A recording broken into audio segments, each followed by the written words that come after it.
নমস্কার, তন্দ্রা লিটল ওভেনে আপনাদের সকলকে স্বাগত। আজকে আমি আপনাদেরকে স্কোয়াশ আর চিংড়ি দিয়ে ডালনা করে দেখাবো। এই স্কোয়াশ সবজিটা মূলত ঠান্ডা দেশে পাওয়া যায়। আমাদের ধরুন এখানে ওয়েস্ট বেঙ্গলের দিকে দার্জিলিংয়ে খুব হয়, সেখান থেকে চালানটা আসে। আর তেমনি আসামে শিলংয়ের দিকে খুব হয়। এরকম ঠান্ডা দেশ যেগুলো আছে সেসব জায়গায় এর ফলনটা খুব হয়। সেসব জায়গা থেকে অন্যান্য জায়গায় আসলে পরে আমরা সেই ফলগুলো সবজিটা পেয়ে থাকি।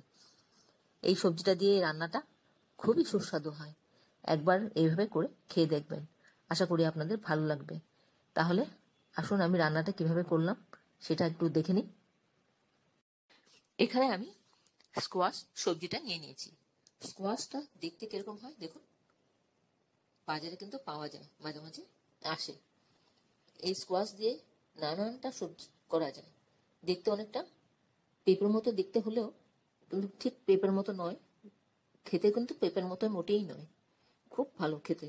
আর এই স্কোয়াশ দিয়ে নানানটা রেসিপি তৈরি করা যায়, খুব টেস্টি টেস্টি রেসিপি হয়। আর এর সাথে নিলাম চিংড়ি। এখানে চিংড়ি মাছগুলো আমি ভালো করে পরিষ্কার করে ধুয়ে নিয়ে এসেছি। এবার এই দুটো দিয়ে আমি রান্নাটা করে দেখাবো।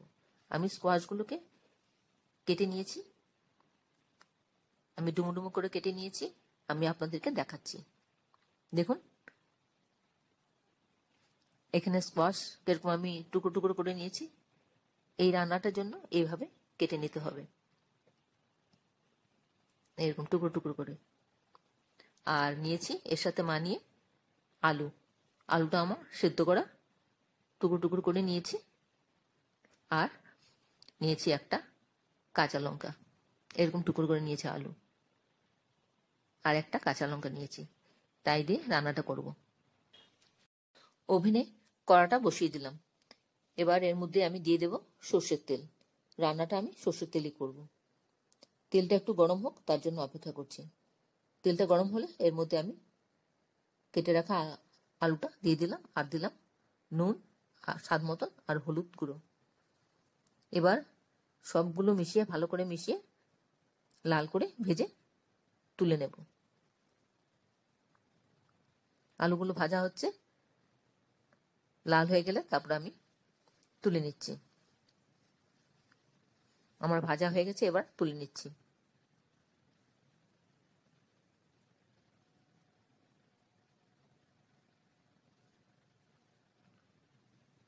এবার এর মধ্যে আমি চিংড়ি মাছগুলো দিয়ে দিলাম। চিংড়ি মাছটা মধ্যে আমি একটু হলুদ গুঁড়ো দিলাম আর একটু নুন দিলাম স্বাদ মতন, দিয়ে ভালো করে নেড়ে চেড়ে চিংড়ি মাছগুলো ভেজে নেব। চিংড়ি মাছ কিন্তু খুব বেশি সময় ধরে ভাজবো না। বেশি সময় ধরে চিংড়ি মাছ ভাজলে চিংড়ি মাছ চিবড়ি চিবড়ি লাগে, তাই অল্প সময় ভেজে চিংড়ি মাছটা তুলে নেব। আর চিংড়ি মাছের ভাজার সময় একটু তেলটা বেশি করে দিতে হয়, কারণ ওই তেলে রান্না করলে না চিংড়ি মাছের গন্ধটা অ্যাড হয়ে যায়। এবার ওই তেলটার মধ্যে আমি একটু গোটা জিরে দিয়ে দিলাম হাফ টিস্পুন, আর একটা তেজপাতা দিয়ে দিলাম। ফোড়নটা হয়ে গেলে পরে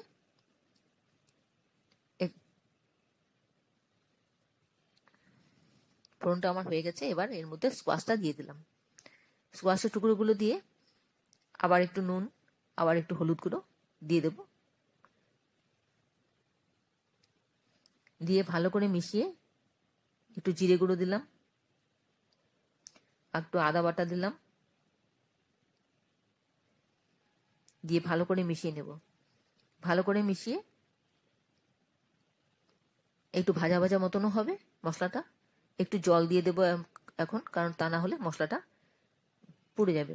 সামান্য একটু জল দিয়ে দিলাম, দিয়ে ভালো করে মিশিয়ে একটু সময় ঢাকা দিয়ে রাখবো, যাতে স্কোয়াশটা তাড়াতাড়ি সেদ্ধ হয়ে যায়।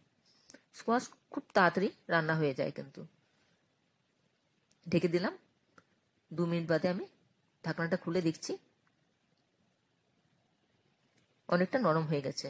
এবার এর মধ্যে একটা কাঁচা লঙ্কা দিয়ে দিলাম। স্কোয়াশটা মোটামুটি সিদ্ধ হয়ে এসছে, আর মশলাটাও দেখুন টেনে গেছে। জলটা টেনে গিয়ে মশলাটা ভাজা ভাজা হয়ে গেছে। বন্ধুরা, আমার রান্নাটা যদি আপনাদের ভালো লেগে থাকে তাহলে একটা লাইক দিবেন আর বন্ধুদের সাথে শেয়ার করবেন। এবার এর মধ্যে আমি ভাজা আলু গুলো দিয়ে দিলাম, দিয়ে ভালো করে আবার একটু কষিয়ে নেব মশলার সাথে।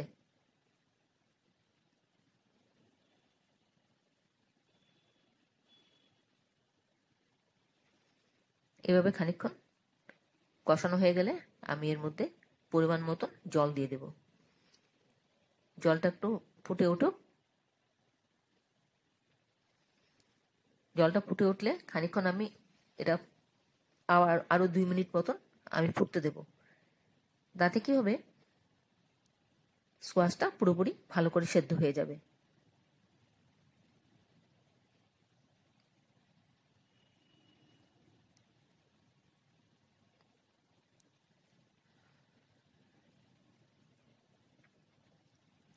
তারপর আমি এর মধ্যে চিংড়ি মাছগুলো দিয়ে দিলাম, দিয়ে ভালো করে মিশিয়ে আরো 2-3 মিনিট ফোটাবো।